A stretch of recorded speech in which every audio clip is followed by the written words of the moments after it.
Peter, thank you very much for joining me here at Just Mental Talk. Uh, so, tell me, what's your story? Wow, my story. Okay. Well, I used to be one of these people who loved pressure. I didn't feel stress an awful lot, and I thought under pressure I was at my best. I took some very high pressure jobs. I worked in hotels as management, and to be honest, I think that's probably one of the most pressurized jobs you could be in, especially if you're looking after the likes of weddings and things. Um, but again, we all have our limits, and I had a lot going on in my life at that particular time. I was in my late 30s. My daughter was born, a lot of complications around the birth. Um, and then a few years after that, things like my marriage started to break down. I was going through various problems with my own life. I found out I'd been adopted at an early age. And once my daughter was born, and I was in the hospital, a lot of people were asking me, is there any history of this in your family and that? Because my daughter did have a lot of issues when she was born. And I couldn't answer them. That's a simple fact. So it started me thinking about, where I came from and my adoption and things. So all that happened in what I call a short space of time, maybe 3 or 4 years, to be honest. Um, and I also at that point was moving from job to job, which wasn't great for me either. I'm trying to juggle all that. Eventually, I just got to the stage where I couldn't do it anymore. I just ran out of steam. Call it burnout, call it whatever you want, but I just felt I had given everything I had. So at that stage too, then for the first time in my life, I lost my job, which was a new experience for me. Um, and at that stage, I noticed, my outlook on life was getting darker. I was becoming a very skeptical person about life. And the more I felt like that, the more I started feeling really low. And I ended up suffering from severe depression, which Did you led to. know that you were suffering from severe depression, Peter, or was that something you learnt later on? That's something I learned later on. I had spoken to my GP at that stage, and he'd put me on antidepressants, as they do, and helped for a while, but then the dosage had to be up and things like this. And I can't exactly tell you when, Carl, but I made the decision that I had had enough. Um, I was in a dark enough place, and a lot of people who suffer from depression will be able, will probably, know what I'm talking about here when I say I was in such a dark place and such a deep hole that it was logical to me that the only way out was to end my life. And before I knew it, I had made plans which I thought were foolproof. I had made my decision, and I had no regrets about that. Um, and it sort of hit me then that, you know, I was having absolutely no emotions whatsoever. I was feeling nothing. Um, and it did scare me at the time, but again, because of my sort of the way my mind was working and the thoughts I was having, it all just seemed logical. And so I made my decision. I picked when I was going to end my life. I took an overdose um, with a rather large bottle of whiskey and thought that was it. Um, and I woke up the next morning in a lot of pain. But again, I was still determined. So I then made two further attempts in the next 24 hours, which was a very dark time. And to be honest, there's still parts of it I can't remember. There are And going large through gaps. this, Peter, as well, was there anybody knew what you were going through? No, no. I hadn't said to anybody. I hadn't even given. There was no hints. I had always been a people pleaser, Carl. Okay. When I look back now, it's easy to see. So I always had a smile on my face. I was very good at masking. I became very good at covering up.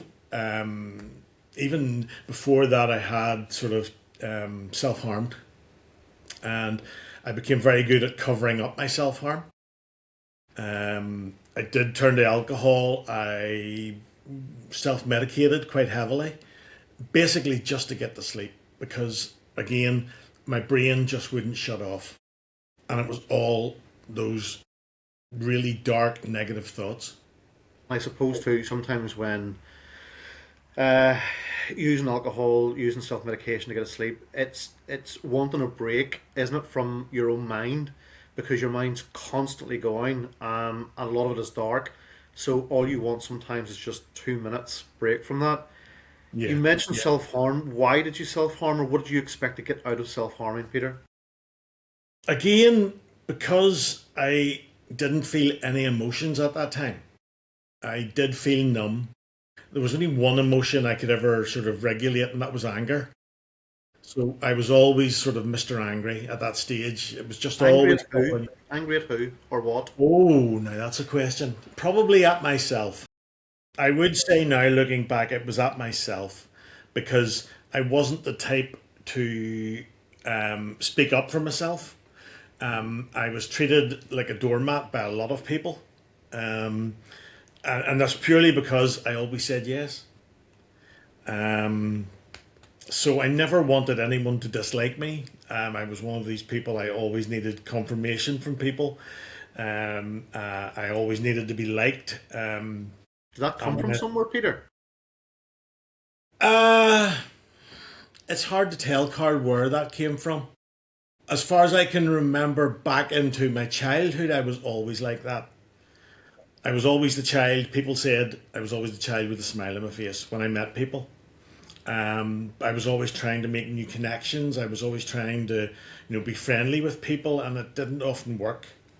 I think I was trying too hard. Maybe there was a sense of abandonment or a fear of abandonment. I'm not sure, but it was just as long for as far back as I can remember. It's always been there, Carl.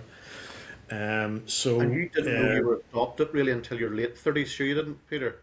no, I found out early on I was Or did you find adopted. it early on? Right, okay. I think I was about 12 when Okay, my okay, adopted parents told me I was adopted, and right. I nearly wore it as a bit of a badge of honor because it made me different. Um, but it never really played on my mind too much, as say, until my daughter was born, and then I started asking all these questions of myself: where did I come from, and things like that. So, um, but yeah, no, the self harm itself. Sorry, getting back to the original question, Carl, was I wanted to feel something, and that was the only way I could manage it through pain.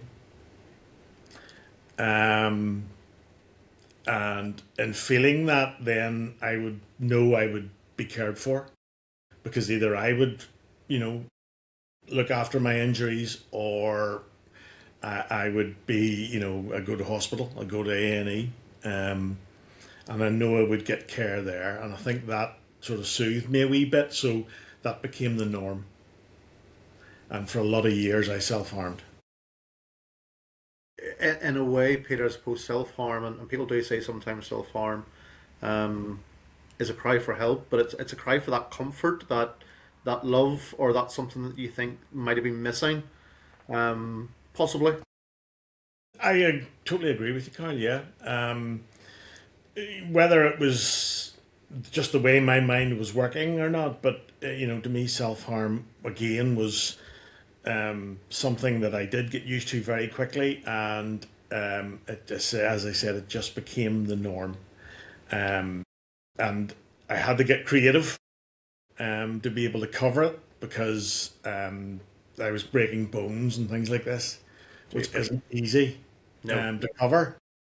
But then again, because I was not concentrating a lot, because my mind was all over the place, I was very clumsy. So that became That the was the cover. yeah. Peter's very clumsy, and that was the excuse. So there's yeah. Okay. Okay. Absolutely, absolutely. I can admit that now. Yeah. I only admitted that recently, Carl, to be honest, within the past 5 years, maybe. And looking back on it, Peter, how do you feel about that now?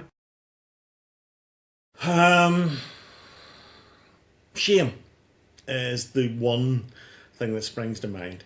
Why Shame, shame? Why? shame that I felt that that's the only way I could deal with my emotions at that time. And shame that I didn't speak to people sooner. I didn't confide in someone. Not even my best friends. None of them knew what I was going through. And because now of where I am, shame would be the overwhelming emotion that I attach to that. And I hope that makes sense. Yeah, no, no, totally. Pre that, then you were saying about you taking an overdose and a bottle of whiskey and woke up in pain, and then a further two attempts to take your life within 24 hours of that. Yeah, yeah. Again, a very confusing time. Still lots of gaps. But again, when you're thinking the way I was thinking, it all just seemed logical. And I was interrupted on the third occasion, and that's when I sort of lose time then. I don't know what happened. I know my car was found abandoned somewhere around Rathcoole, and I was found the next day in Bangor. Don't know what happened in between, Carl, to be honest. Total breakdown. Um, so it was a scary time, because when you're going through something like that, you just don't know what's happening around you. I really did feel like an empty shell.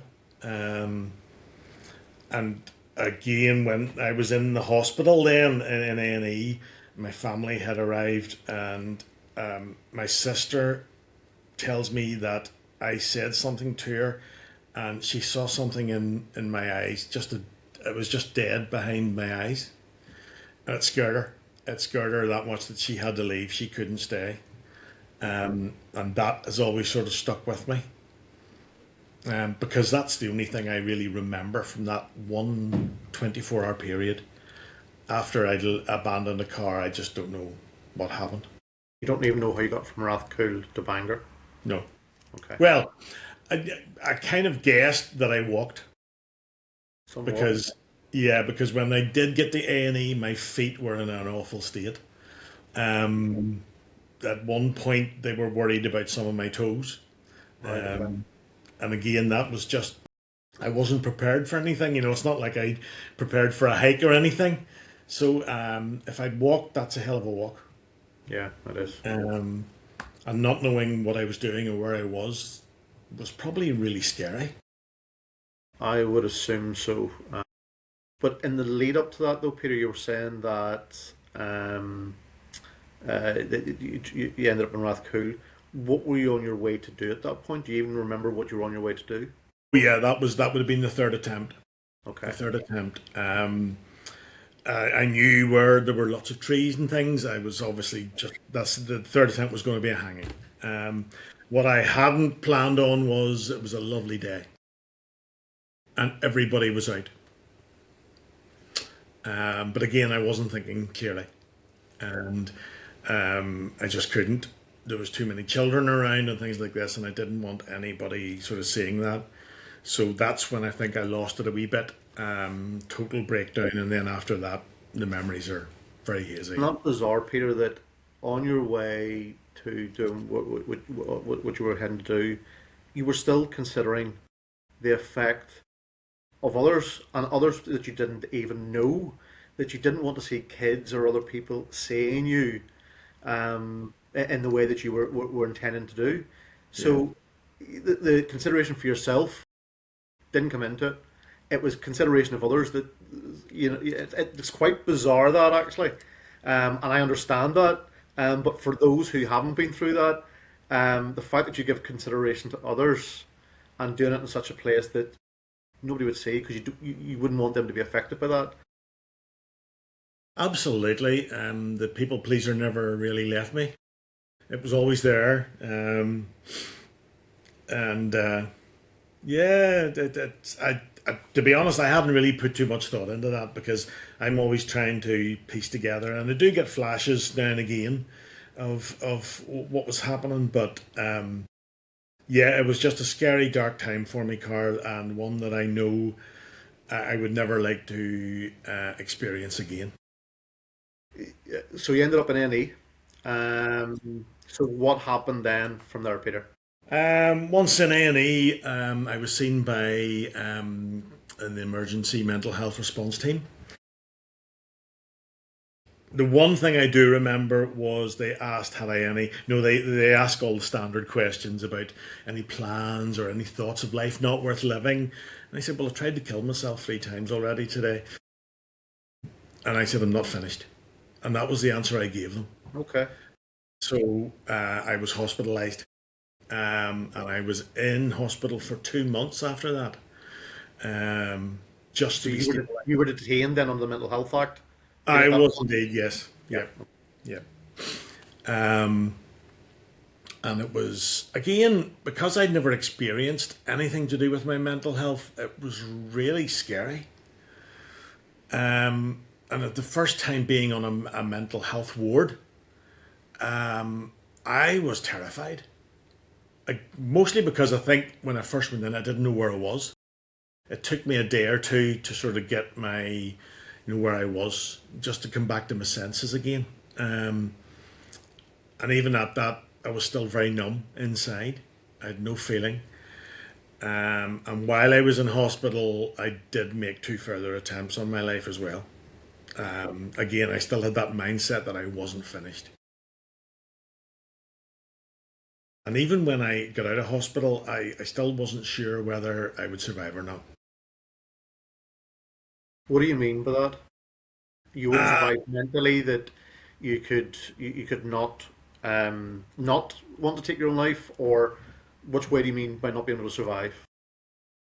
I was still of the mindset that I hadn't finished. I was going to continue on the path I was on. Um, and again, I'm frightening myself even talking about that now and saying that in that way because again, I didn't have anywhere to live. I didn't know where I was going to end up. It was all very frightening, and there was a lot of circumstantial things going on in my life, and all the circumstances around me, my environment wasn't great, and it just wasn't a good time at all. So I couldn't guarantee to anybody that I was safe. And what did your hospital experience look like for those 2 months, Peter? You mentioned some of the feelings you had still, that you felt that you weren't finished. But what did that experience, and was that 2 months, you believe, necessary in order to see you where you are now? I Yes, yeah, I had to be in for that long. I know I did. And actually, whenever it came to me leaving the hospital, I wasn't actually discharged. I just left. I knew I'd had enough, um, and I left. And it was probably the right thing to do, but I went about it the wrong way. Um, and Why did you leave? I just got really. I mean, this was quite a while. I mean, I was 44 when this happened, so that's 13 years ago. Oh, you're And giving mental away health. your age. You're giving away your age, Peter. The grey doesn't give it away, car nothing will. Um, I I got really sick of hospital because the environment then was very different around, and the treatments around mental health were very different then. Um, and what annoyed me most was there was 2 types of people in hospital, and there were the people who were, for want of a better word, hiding, And there were the people who they described as the crazies. And it wasn't a great environment for me. I never liked being sort of confined anywhere. And there was just one big ward in a square, and there was men all the way around it. We were crammed in, and it just felt very invasive.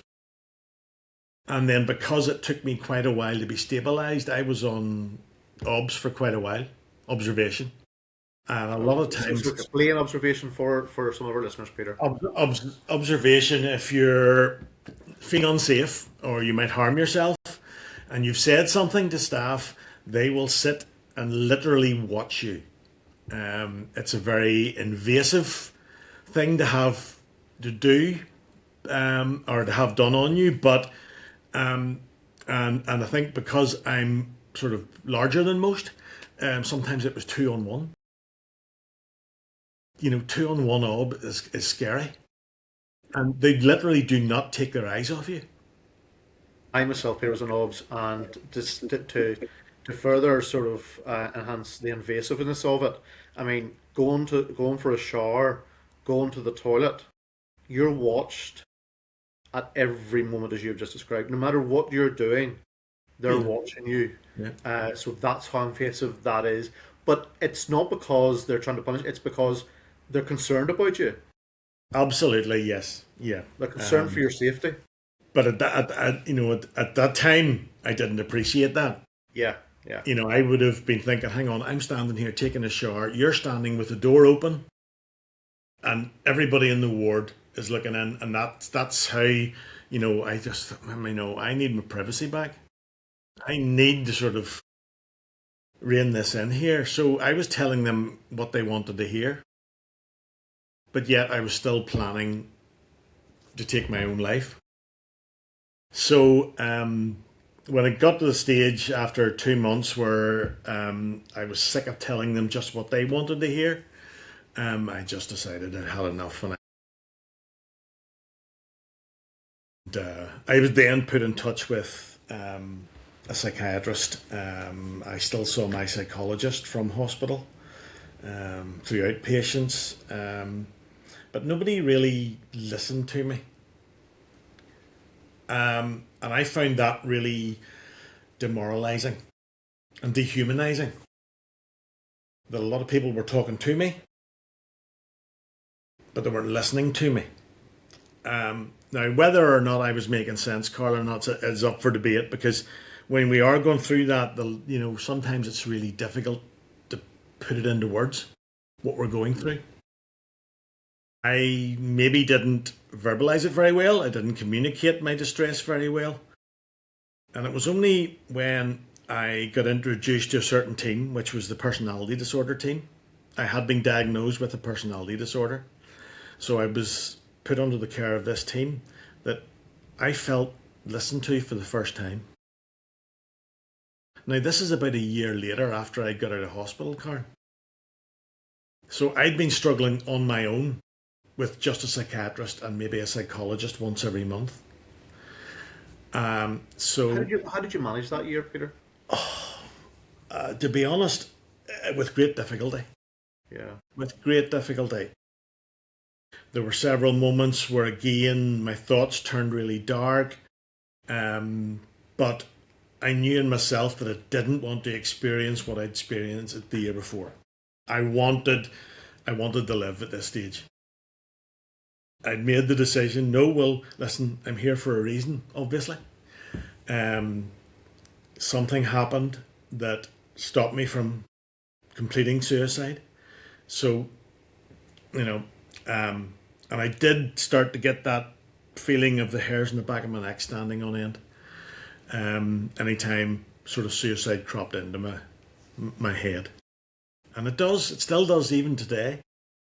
I still have those thoughts, but I'm a different person now, so I can deal with them in a different way. But at that stage, under the care of the personality disorder team, things really started to change for me. and you'll know this, I've mentioned this quite a few times. I started talking about change within myself, and my psychiatrist told me at that stage I would never work again. And I decided then to make a change, and I changed my psychiatrist. It was the best thing I ever did. I found a psychiatrist who I connected with instantly. Um, and she was the type of person that I would have said should have been on medication as well. Right, okay. But she was fantastic. And again, she listened and was able to help me understand what I was going through. And again, then with the personality disorder team, they were able to sort of help me put into words what was happening and why I had so much difficulty with emotions, why I was a people pleaser, why I was impulsive, And why why was all of those, Peter? it was just my personality traits. Um, and as soon as I heard that word personality disorder, I got a shiver because I'd only ever heard bad things about personality disorder. Anytime people were talking about personality disorder on TV, it was about serial killers or people in prison. And I'd never heard anything positive about it. So it really, it did freak me out at the time because, I sort of thought, well, is this it? Am I stuck for life? And it took me a lot of learning before I realized that, I could change things. And change things for the better. And on that journey, I've learnt so much about myself, which, and when I look back, pre my breakdown, I can look at all the different things that were happening, like changing jobs quite often, or relationships sometimes were very rocky. Once I got divorced, I went on a sort of a binge of one bad relationship after the next. I'm from a generation that didn't have internet dating, Yeah. so this was all new to me. And I learned a lot during that period about internet dating, I must admit. But the fact that nobody was ever talking about personality disorder in a positive way struck me. And I was able then to think things through a lot more. And I started to question a lot of things about my personality and the traits that people were talking about, these negative traits that affected my life so much. And it made a lot of sense. And like a lot of people who've been through mental health services, I was sort of signposted towards Action Mental Health. They do educational courses, trying to get people back into work. And I sort of picked the likes of computers, English, things like this, and even health and social care, just to try and upskill a wee bit. And during my time with Action Mental Health, they put me on a work placement with the Belfast Recovery College. And it was then that I sort of figured out where I wanted my life to go, what I wanted to do.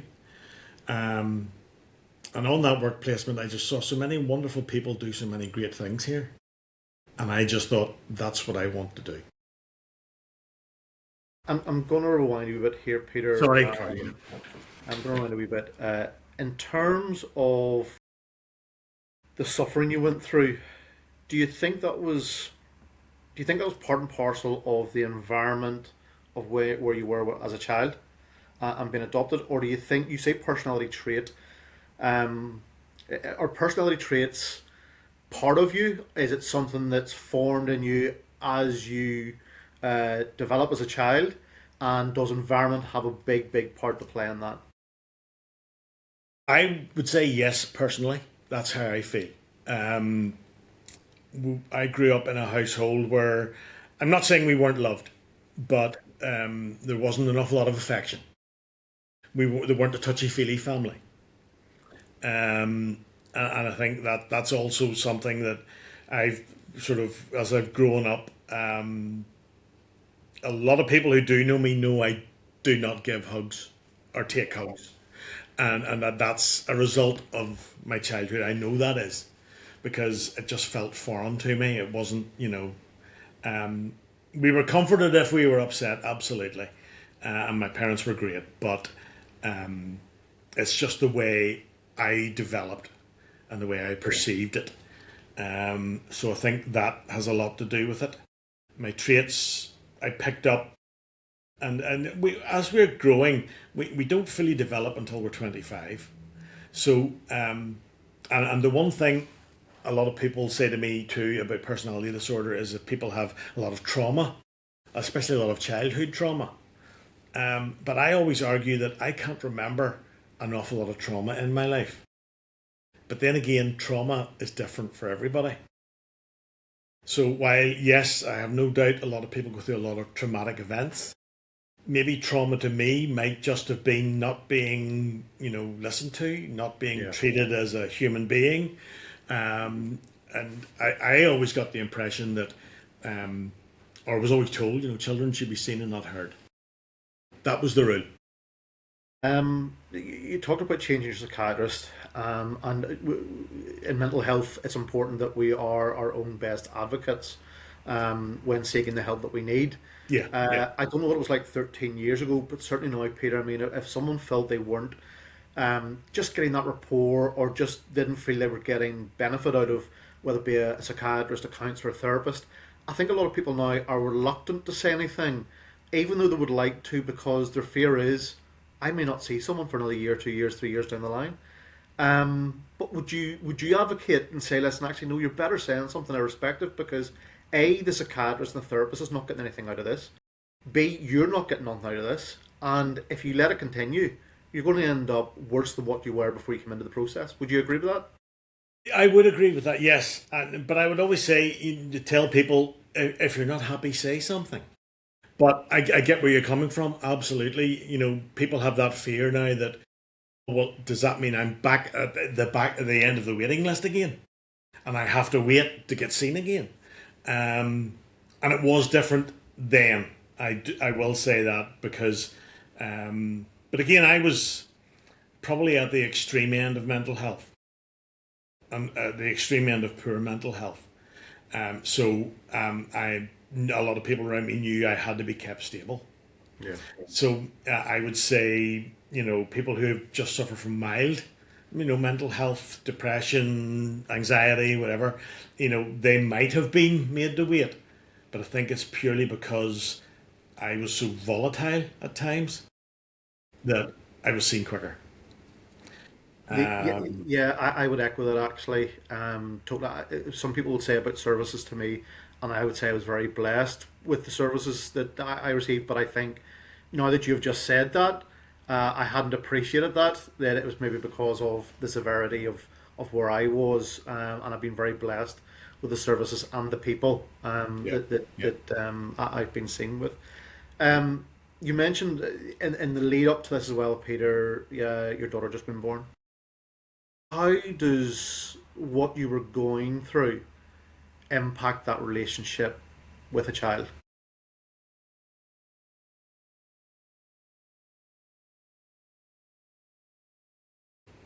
Tried my best to hide my mental health from my family.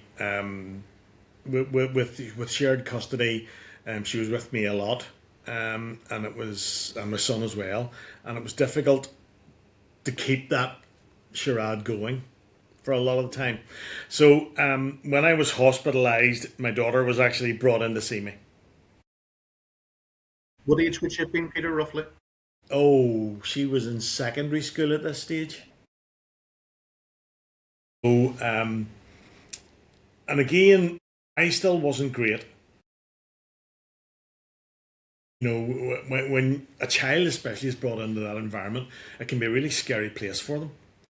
But it was arranged for her to be brought in a private room on the ground floor, away from everybody. So it was just going to be me and her, and my brother was there too. And the unit, sorry, just to clear, Peter, the unit you were in is different to the AMIC unit now that we all know Oh about. yes, very much so. I was So in it the was very Mater different Hospital. then to what it is now. Yep, the Mater Hospital, separate building. It had 3 floors, a men's ward, a ladies' ward, and then an elderly ward. And yeah, I was in the men's ward. So So your daughter was brought in into the room. yep. And she knew just by looking at me, I still wasn't right. I was still heavily medicated. Um, I would have said I was very. I don't want to say I was just like a zombie, but I was.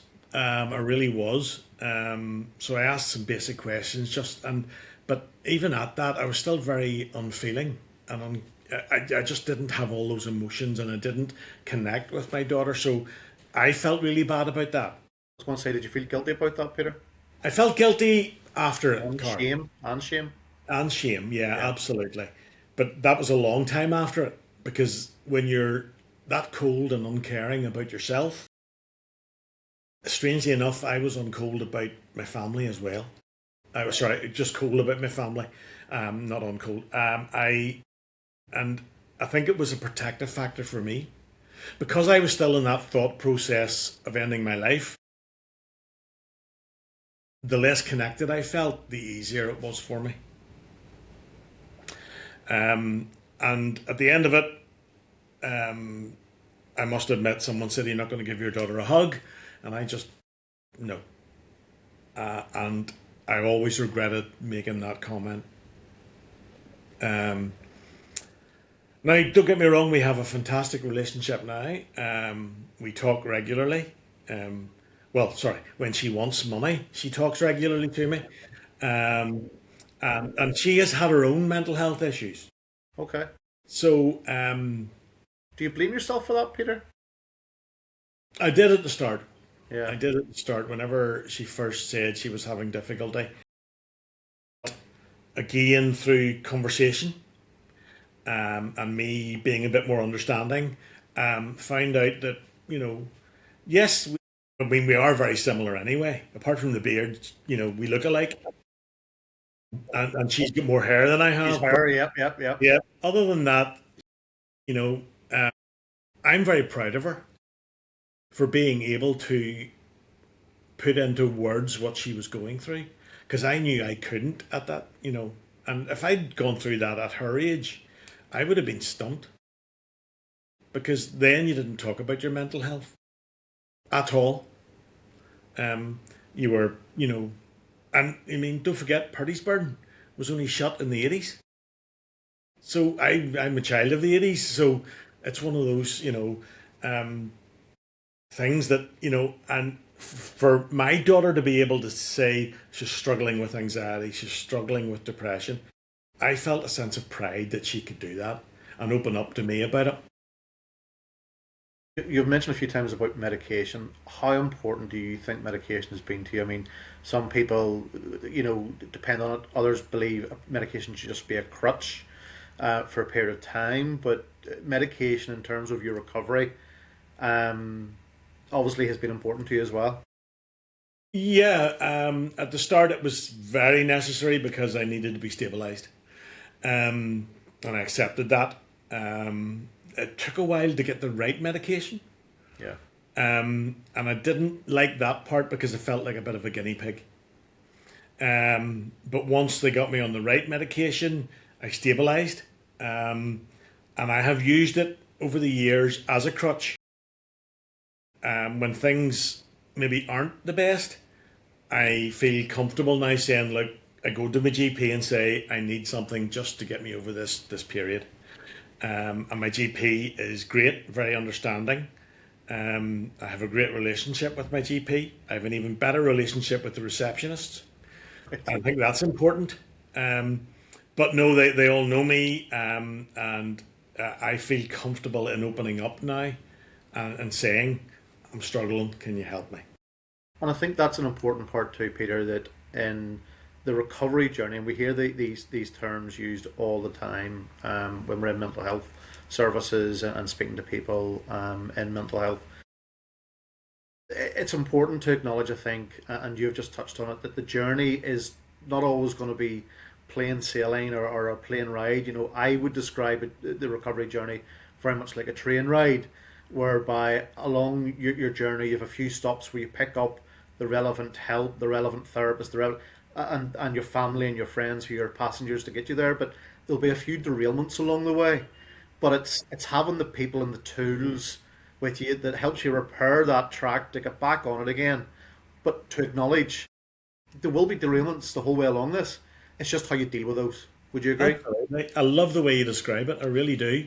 Because we all describe it differently. I describe it Yeah. as a road, and you're a train. We all have different images in our head about this. But I would have been very skeptical of mental health services at the start. When I went in under their care, my first question was, what are you going to do for me? How are you going to help me? And it took me a long time to learn that that's not how mental health services work, and that we have an awful lot of work to do.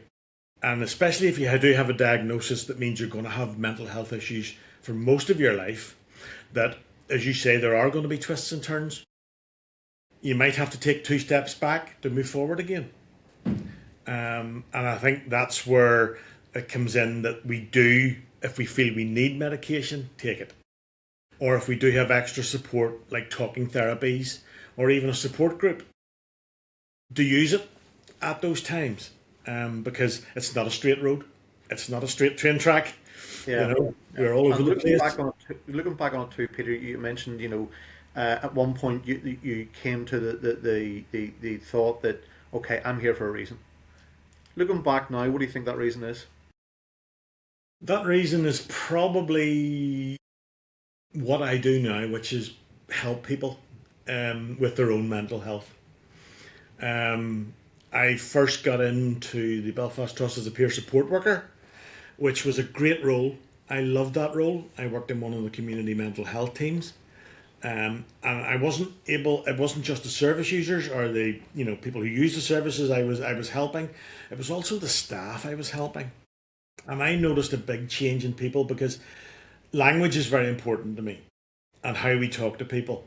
And I noticed a few people who'd maybe been in the Belfast Trust for a long, long time didn't sort of, I thought, didn't use the right terminology with people, or didn't use the right words, or didn't say the right things at the right time. So I was able then to sit back and say, well, look, would you not be better trying this? So my role as a peer support worker was a great time. I learned an awful lot about mental health. Um, I had some great people supporting me, and then when a job came up at the Belfast Recovery College, I jumped at the chance, because then I could do that on a bigger scale, Yeah. Yeah. what I was doing. And you know, a lot of people say when they find the right place for themselves, they grow. I always say I didn't grow, I exploded. As soon as I started working here at the Recovery College, my life changed. Um, and I do mention it an awful lot in the Recovery College about my new outlook is now positivity, where I can be really positive about absolutely everything. When people meet me now, they always say, "You're so positive, how do you do it?" But, it's just the fact that everything I have been through has taught me that life is life can be unexpected sometimes. We all have difficulty sometimes.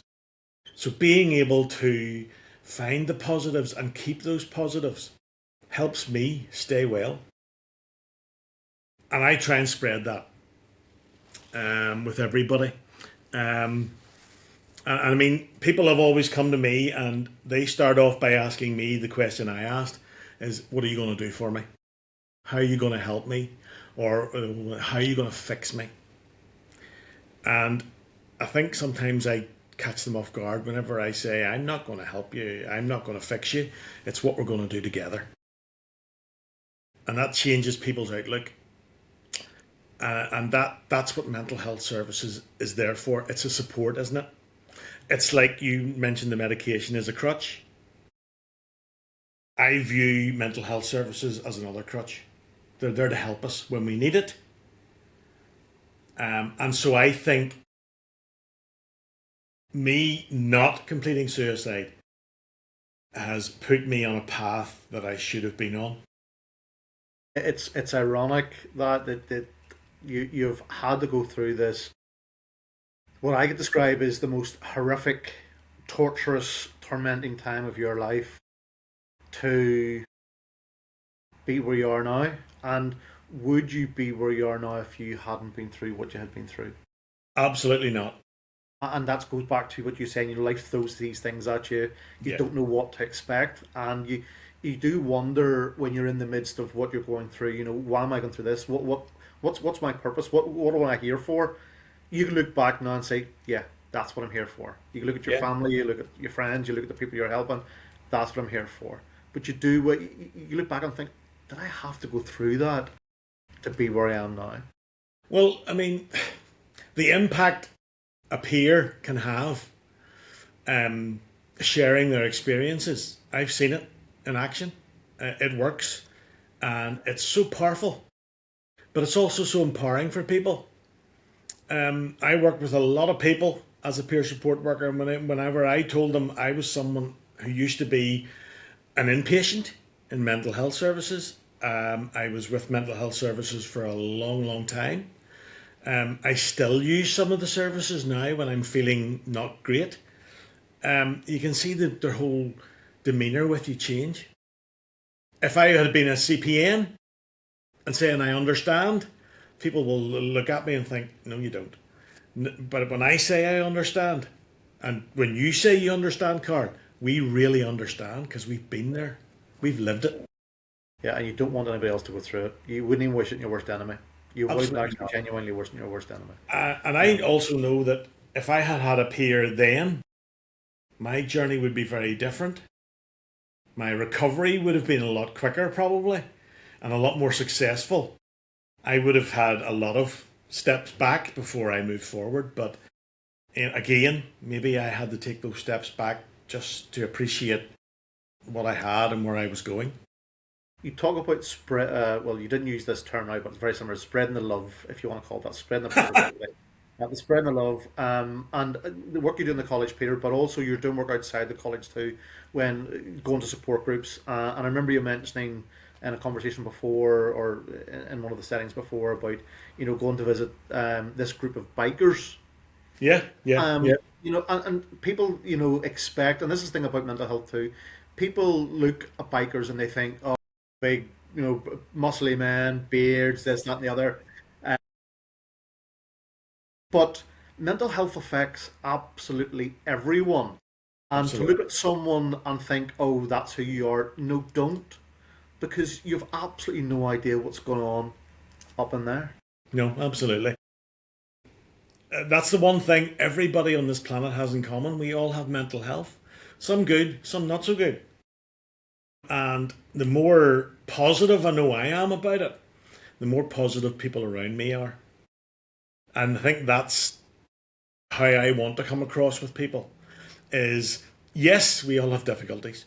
Yes, we can have days when we're feeling depressed. Yes, we can be anxious. Yes, we can feel under a lot of pressure with stress. But no matter who we are, we have people around us that can help us. Can And and want to help us as well. absolutely. And if we don't, there are people we can reach out to find it. And anybody can help. And anybody can also ask for help. This is what I love about it. But the problem is, and I think especially for men, we don't feel we can ask for help. We can't show any weakness.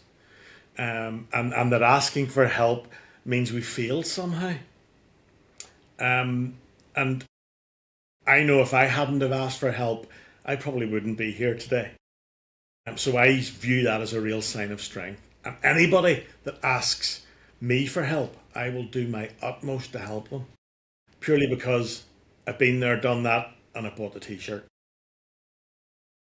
So I know you talked about help there, Peter, towards what you were saying there, and I suppose I'm going to ask you just to give our listeners a bit of a leaving message in terms of what would you say to anybody now that thinks they might be suffering with a mental health illness, that are sitting in crisis right now, especially as we come into the new year and there's all this hype and all this what you see on social media and so forth. And people are comparing themselves and thinking, oh, jeepers, maybe I should be like that and should be like that. What would you say to someone sitting there right now who's feeling weak, or sorry, who's feeling they think they're weak, or feeling they're thinking they're a failure, or feeling life's not worth living? I would always say, hold on to hope. Hope is a marvelous thing. And do reach out to people you know, because again, you mentioned it too there, Carl. We don't know what other people are going through, and oftentimes, if I reach out to somebody, I get a response to say from them saying, "I feel exactly the same way." I'm really glad you brought that up because I was struggling, and it also starts conversations with people, and you don't know where those conversations are going to take you. Um, Even if it's a stranger and you see them sitting and they look distressed, it's worth just asking, are you okay? But, hope is the main thing. If we lose hope, we lose everything. I think that's where I had been, where I had forgotten to hold on to hope. I'd lost all hope. And I'm really glad that I found it again. And now I just hope more and more people will ask for help. I know services are under pressure, but even asking for help in a way kind of lifts things for you. Okay. It's you breaking that barrier, breaking that stigma, isn't it? And that's what we're all about. I know that's what you're all about, Carl. And I think you're doing a wonderful job here with this podcast. So Thank you very much, congratulations. Congratulations on it. Before I leave, I think it's important, and it would be remiss of me not to give the opportunity for you to plug the Belfast Recovery College. So you've mentioned it a few times, and I will be over in the Recovery College soon. So I think it's important that I do this. Otherwise, I get shit at that. You'll not be allowed back. Exactly. But the Recovery College, a lot of people still haven't heard about it. Doesn't know it exists. And when I speak to people about it, they say, "What?" So tell us just a wee bit about the Recovery College, Peter, and A, the role that you do in it, and B, those people who can use it and attend. Well, anybody in Belfast over the age of 16 is very welcome to come to the Belfast Recovery College. Whether you're struggling with mental health or whether you're caring for someone with mental health issues, or you're just interested in mental health. We have a lot of trust staff come to us because they want to learn a lot. All our courses are free, and we are also now becoming, and you'll attest to this, Carl, we are becoming a bit of a well-being hub as well, where we're not just all about mental health, we're about teaching well-being courses as well. We've introduced a lot of well-being activities as well, and we have great training facilities. We have great, and I'm not going to say just because I'm one of the trainers, I'm the senior peer educator here at the Recovery College. We have a fantastic staff of peer educators. We work alongside professionals. In fact, one of the courses I take on personality disorder, and I do tell people this, was one of my practitioners when I was ill. So we work really well together. But I just love this place to bits. I bounce out of bed in the morning. I have to mention my wife because she hates me in the morning, Carl, because I love coming to work. So I literally bounce out of bed singing. Right. Okay. I'm sorry. I do apologise to her, but it's just this place is so important to me. It helped me. Yeah, I've seen that, Peter, attending the Recovery College, and one of the things too that I picked up on, well, and you mentioned trust staff, you mentioned carers, you mentioned people who've been through the service and those who aren't, but when you walk in through the college doors, and people hear college, they think Belfast Met, they think University of Ulster, but it's over off the Show Road in Belfast. It's a ground floor unit, and the minute you walk through those doors, no matter whether you're a psychiatrist, a nurse, a patient, or someone who cares for someone, or just someone who has an interest, no one knows who you are other than your first name. Absolutely. Any doctorates, any degrees are all left at the front door, and everyone is treated equally, friendly as they walk through the front door. And you're right, Peter. It has become more of a well-being hub, and I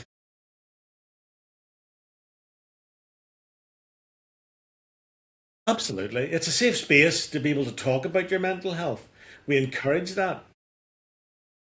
And we offer different services as well. We're now offering a coaching service, well-being coaching. We're actually in the same building as Lifeline. I had to mention Lifeline. And they're a great service. Um, and we get a lot of support from Lifeline. But we get a lot of support from the Belfast Trust because the Belfast Trust now appreciates, I think, the impact peer workers can have.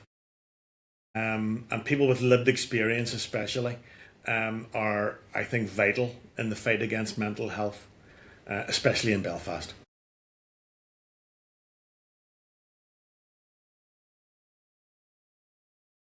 Not a problem, Carl. You're very welcome.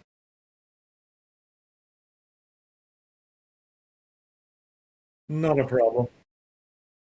Carl, you're very welcome. All the best.